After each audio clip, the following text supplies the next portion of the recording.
Hello friends. आज हम एक कहानी सुनते हैं जो हमें एक बहुत गहरा मैसेज देती है।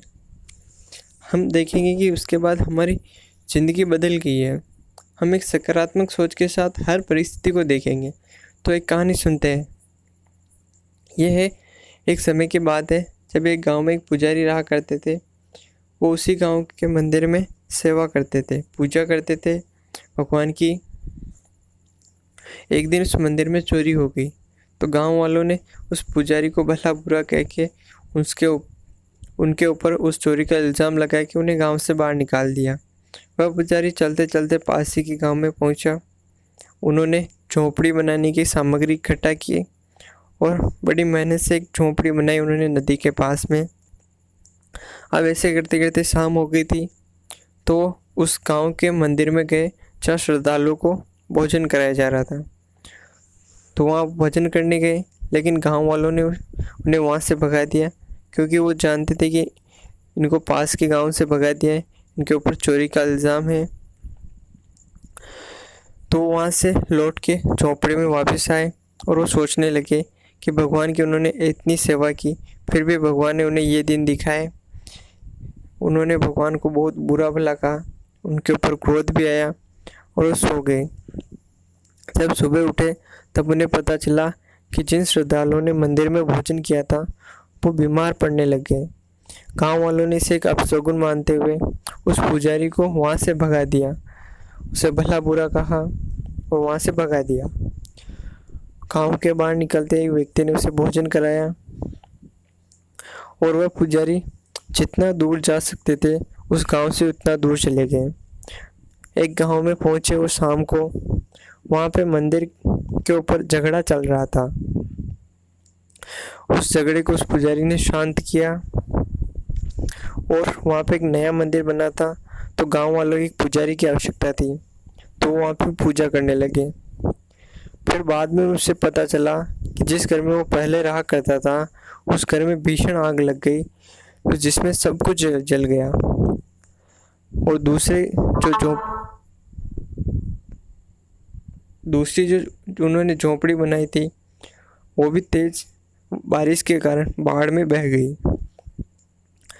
फिर वो सोचने लगे कि अगर वो उस पहले घर में रहते तो वो भी आग के साथ जल जाते, अगर वो झोंपड़ी में रहते तो वो भी बाढ़ में बह जाते। उन्होंने खाना नहीं खाया तो क्या कहे, उनको खाना नहीं दिया गया इसलिए वो बीमार होने से बच गए। वो यहाँ आए तो उन्हें यहाँ एक सम्मान की ज़िंदगी जीने का एक अवसर मिला। तो सोच रहे थे कि भगवान ने उनके साथ किया तो सब अच्छा ही है, लेकिन वो सब एक मुसीबतों के रूप में था। परमपिता हमारा कभी अहित नहीं चाहते, लेकिन वो हम ही है कि बुराई के पीछे छुपी हुई अच्छाई को देखते ही नहीं है। हम बुराई को लेकर ही बैठ जाते हैं, हम उससे निराश हो जाते हैं, उदास हो जाते हैं, हताश होकर बैठ जाते हैं। लेकिन हमें उस बुराई को एक तरफ रख के ये सोचना चाहिए कि इसमें हुआ क्या है, अच्छाई क्या है, मेरे लिए एक अवसर कौन सा है। जिस तरह पिता कभी भी अपने पुत्र का बुरा नहीं चाहते, उसी तरह परम पिता भी हमारा कभी बुरा नहीं चाहते। वो हमेशा हमारा अच्छा ही चाहते हैं, लेकिन हम ही हैं जो उसे समझते नहीं है और उल्टा उन्हीं को ही दोष देते हैं कि आपने हमारे साथ ये कर दिया, वो कर दिया, ऐसा कर दिया, वैसा कर दिया। लेकिन हमें उसके पीछे छुपे हुए अच्छाई को देखना चाहिए, एक गहरे मैसेज को देखना चाहिए कि वो परमपिता हमें क्या संकेत करना चाह रहा है, क्या करने के लिए कह रहा है। हमें निराश न होकर उसमें एक अच्छे, गहरे और सकारात्मक विचार को देखना चाहिए। हमें देखना चाहिए कि परमात्मा हमसे क्या करवाना चाह रहे हैं, वो क्या हमारे लिए अच्छा कर रहे हैं।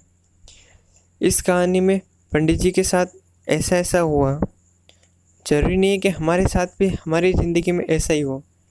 सबकी ज़िंदगी अलग है तो सबकी ज़िंदगी में अलग अलग घटनाएं घटती हैं, लेकिन हमें उन घटनाओं से निराश नहीं होना चाहिए। उस घटना को हमें आत्मचिंतन करना चाहिए कि इसमें हमारे साथ क्या अच्छा हुआ, क्या हम एक अवसर को देख सकते हैं इस घटना में।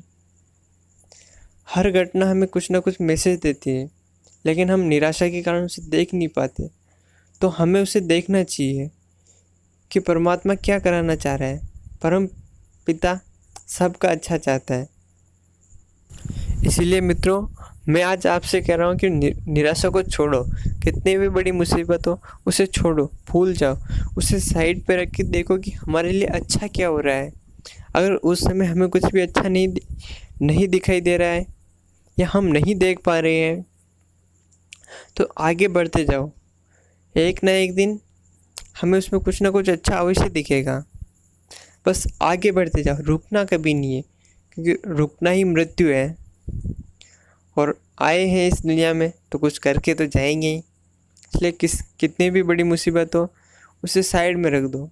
कोई बात नहीं, इस समय अच्छा ही नहीं दिखाई दे रही है, एक मौका नहीं दिखाई दे रहा है, तो आगे बढ़ते जाओ।